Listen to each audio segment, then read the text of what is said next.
యాక్చువల్‌గా ఒక 2 సినిమాలు ఉన్నాయండి. సో, ఈ 2026లో ఇంత బ్లాక్ బస్టర్ జనవరిలో ఇంత పెద్ద బ్లాక్ బస్టర్ అందించినందుకు నేను చాలా చాలా థాంక్‌ఫుల్. అండ్ ఇదే ఎనర్జీతో, ఈ కాన్ఫిడెన్స్‌తో 2 సినిమాలు ఇప్పుడు అనౌన్స్ చేయబోతున్నాం త్వరలోనే. అండ్ సో, రాబోయే సంవత్సరంలో మిమ్మల్ని ఇలాగే ప్రతి సినిమాతో ఇలాగే ఎంటర్‌టైన్ చేస్తానని నేను ప్రామిస్ చేస్తున్నాను. Thank you. చాలా థాంక్ యూ. సినిమాలొచ్చినాయి ఈ సంక్రాంతికి. మీ సినిమా సూపర్ హిట్ అయింది. దాన్ని ఎలా సెలబ్రేట్ అదే మీరు నేను ఇందాక చెప్పాను కదా! చాలా సినిమాలు వస్తున్నప్పుడు సంక్రాంతికి ఏమంటే ఒక చిన్నగా ఒక నర్వస్‌నెస్ ఉంటుంది. మన సినిమా ఎలా చేస్తుంది ఏంటని. సో, ఇంత పెద్ద పెద్ద నిన్న మా ట్రేడ్ నుంచి ఫోన్ చేశారనమాట. అసలు ఈ సంక్రాంతి మా సినిమాలో ఒక డైలాగ్ ఉంది. 7 తరాలు అటు 7 తరాలు ఇటు గుర్తుండిపోద్దని. అలా నాకు ఈ సంక్రాంతి 7 తరాలు ఇటు 7 తరాలు అటు గుర్తుండిపోద్ది. ఎందుకంటే మామూలు విషయం కాదు. ఇంత పెద్ద పెద్ద సినిమాల్లో వచ్చి నిలబడడం, అండ్ ఇంత పెద్ద సినిమా హిట్ అవ్వడం, దాన్ని మౌత్ టాక్‌తో మీరు అమెరికాలో చూస్తే గనక ఈరోజు సంక్రాంతి సినిమాలు రిలీజ్ అయిన తర్వాత 'అనగనగా ఒక రాజు' అనే సినిమా టాప్‌లో ఉంది.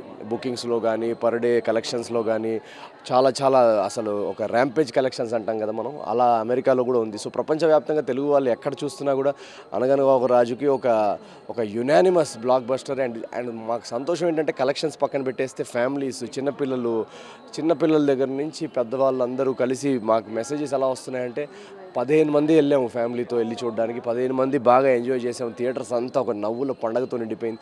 సో, పండగకి ఇలాంటి ఒక సినిమా ప్రేక్షకులకు ఇచ్చినందుకు మేమందరం చాలా గర్వంగా ఉన్నాం. అండ్ వాళ్ళు దీన్ని రిసీవ్ చేసుకొని ముందుకు తీసుకెళ్తున్నందుకు పేరు పేరున ప్రతి తెలుగు కుటుంబానికి మీ నవీన్ పోలిశెట్టి ధన్యవాదాలు. మెగాస్టార్‌తో పోటీ పడ్డారు కదా! ఎలా ఉంది? పోటీ అని నేను అనరని మెగాస్టార్ గారు మీరు చూసుంటారు, హుక్ స్టెప్ ఆయన అదరగొట్టారు. మీకు మళ్ళీ 90s గుర్తొచ్చాయా లేదా? సో, అంత 70 ఇయర్స్‌కి కూడా ఆయన అంత ఎనర్జీతో చేసి థియేటర్స్ అంతా ఒక పండగలాగా నింపారు. సో, మాకంటే వాళ్ళు ఒక 3 డేస్ ముందు వచ్చారు. సో, ఆయన మా గురువుగారు, నేను ఎప్పుడు అంటుంటాను. సో, ఆయన ఒక ఎనర్జీ ఏదైతే సెట్ చేశారో అదే ఎనర్జీ తీసుకొని మేము కంటిన్యూ అయ్యాం నెక్స్ట్ జనరేషన్ ఆడియన్స్ని ఎంటర్టైన్ చేయడానికి. సో, పండక్కి ఆయన సినిమా పెద్ద హిట్ అవ్వడం, మా గురువుగారి సినిమా పెద్ద హిట్ అవ్వడం, నా సినిమా పెద్ద హిట్ అవ్వడం, ఇది నేను ఏంటంటే నేను తెర మీద ఆయన్ని ఎప్పుడు చూసి విజిల్స్ వేసి మెగాస్టార్ సినిమాకి ఆర్టీసీ క్రాస్ రోడ్స్లో బ్లాక్లో టికెట్స్ కొనేవాడిని నేను. సో, అంత గోలగోల చేసేవాడిని first day first show. So, అలాంటిది ఈరోజు మెగాస్టార్ మా గురువు గారితో సినిమా రిలీజ్ అవ్వడం, మా ఇద్దరు సినిమాలు సూపర్ హిట్ టాక్ అందుకోవడం అనేది నాకు జీవితాంతం గుర్తుండిపోయే గిఫ్ట్ ఇది తెలుగు ప్రేక్షకులకు ఇచ్చింది. Thank you. TV nine. అడగండి మీరు. సార్ మూవీ ఎలా ఉంది? మీరు చెప్పాలి, మీరు చూసారా? సార్ ఈరోజు అమ్మవారిని దర్శించుకున్నారు. ప్రత్యేకత ఏంటి అసలు? ప్రత్యేకత ఏంటంటే ఫస్ట్ ఆఫ్ ఆల్ నేను ప్రతి సినిమా తర్వాత నాకు ఒక అలవాటు ఉంది. ఒక ఆచారం అనుకోండి, అలవాటు అనుకోండి. Block buster talk, morning talk రాగానే వెంటనే విజయవాడ వచ్చి కనకదుర్గమ్మ తల్లి ఆశీస్సులు తీసుకుంటాను. సో, ఈ ఆచారం ఆ తల్లి దీవెనలతోటి నా ప్రతి సినిమాకి జరుగుతుంది. ఏజెంట్ సాయి కానీ, జాతిరత్నాలు కానీ, మిస్ శెట్టి కానీ 3 వరుసగా బ్లాక్ బస్టర్లు అయ్యాయి. ఈసారి 4వ పండగ సినిమా, కాంపిటీషన్లో రిలీజ్ అవుతున్న సినిమా ఎలా రిసీవ్ చేసుకుంటారని కొంచెం మేము నర్వస్గానే ఉన్నాం. బట్ మీరు చూస్తే కనుక 4 రోజులు ఇది 4వ రోజు. సో, 4 రోజుల్లో యునానిమస్ బ్లాక్ బస్టర్ టాక్తో ఆ తల్లి మా సినిమాని దీవించింది. సో, అందుకే ఒక కృతజ్ఞతాభావంతో అమ్మవారి దర్శనం చేసుకోవాలని అనిపించి ఇక్కడికి వచ్చాము విజయవాడ కనకదుర్గమ్మ తల్లికి. అండ్ చాలా చాలా బాగా జరిగింది దర్శనం.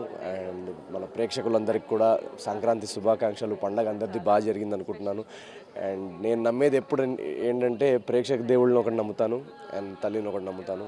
సో, వీళ్ళిద్దరు ఆశీస్సులతో, వీళ్ళిద్దరు బ్లెస్సింగ్స్తో 'అనగనగా ఒక రాజు' మీరు చూస్తే కనుక ఈరోజు థియేటర్స్లో ఒక నవ్వుల పండగ నిండిపోయి ఉంది. థియేటర్స్ అంతా మొత్తం ఇలా ఊగుతున్నాయి. సో, అలాంటి ఒక వైబ్, అలాంటి ఒక ఎంజాయ్మెంట్ ఫ్యామిలీస్కి అందరికీ పండగకి అందించినందుకు మేము అందరూ చాలా సంతోషంగా ఉన్నాం. అండ్ చాలా చాలా థ్యాంక్స్ విజయవాడ ప్రేక్షకులకి కానీ, తెలుగు రాష్ట్రాల ప్రేక్షకులకి కానీ చాలా చాలా థ్యాంక్స్. ఇలాంటి మూవీస్ చాలా తీయాలి సార్. అందరూ అల్లాడిపోతున్నారు. ఏం చెప్పలేమండి. చూసారు సినిమా? మరి చెప్పండి వాళ్ళకి ఎలా ఉందో. చాలా బాగుంది. అది మా పాప అయితే అల్లాడిపోతుంది. యాక్చువల్లీ విజయవాడ అమ్మవారి బ్లెస్సింగ్స్ ఈ సినిమాలో త్రూ అవుట్ మేము చూసాము. చాలాసార్లు చాలా మ్యాజికల్గా ఆవిడ మమ్మల్ని ఆటంకాల నుంచి తీసి ఇలా బయటపడేసింది. అండ్ ఆవిడలోనే క్రియేటివిటీ ఉంది. ప్రకృతి అంతా ఆవిడ నుంచే ఉద్భవించింది. సో, ఆ క్రియేటివ్ పవర్ని మాకిచ్చి మీ అందరినీ ఎంటర్టైన్ చేయడానికి ఇచ్చింది ఆవిడే. సో, అంత ఇదిగా నమ్మేవాళ్ళు చాలా సంతోషంగా ఉంది. మా సినిమాని ఇంత విజయవంతం చేసినందుకు నవీన్ గారు అన్నట్టు ప్రేక్షకులకి ఇంకా అమ్మవారికి చాలా చాలా కృతజ్ఞతలు. And thank you.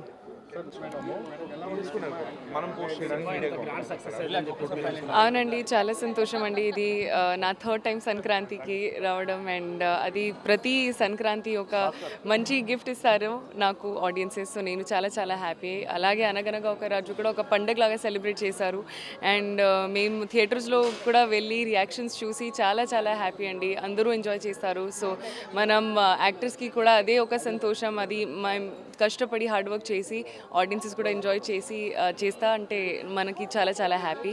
అలాగే ఈరోజు దర్శన్ అయిన తర్వాత నేను కూడా చాలా హ్యాపీ, చాలా సంతోషం. ఎందుకంటే మన అందరు హార్డ్ వర్క్ అండ్ సక్సెస్ అది అంటే ఇది ఏమీ లేదు if it is not for God. So గాడ్కి అంటే మా గాడెస్ అది అమ్మకి థ్యాంక్స్ చెప్పాలని సో వీ కేమ్ హియర్. చాలా చాలా హ్యాపీ అండి. సంక్రాంతికి వస్తున్నప్పుడు సూపర్ హిట్ కొట్టారు, ఇప్పుడేమో అనగనగా రాష్ట్రం హిట్ కొట్టారు. ఎలా అనిపిస్తుంది? చాలా సంతోషం అండి. లాస్ట్ ఇయర్ మీనుతో నేను వచ్చాను అండ్ ఆడియన్సెస్ ఎంత లవ్ ఇచ్చి, అలాగే ఈసారి నేను చారులతతో వచ్చాను అండ్ అలాగే సేమ్ ఫ్రేమ్తో రిసీవ్ చేస్తున్నారు. సో నేను చాలా చాలా హ్యాపీ. అంటే నాకు అయితే అది ప్రతి సంక్రాంతికి అలాగే ఉంటే నేను చాలా హ్యాపీ అండి. అవును, ఒక నాగ చైతన్య గారితో ఒక సినిమా ఉంది అండ్ ఇంకా చాలా ఉన్నాయి. అది ఈ ఇయర్కు ప్రొడక్షన్స్ ఒకసారి ఫార్మలీ అనౌన్స్ చేస్తే నేను కూడా చెప్తాను. థ్యాంక్ యూ అండి.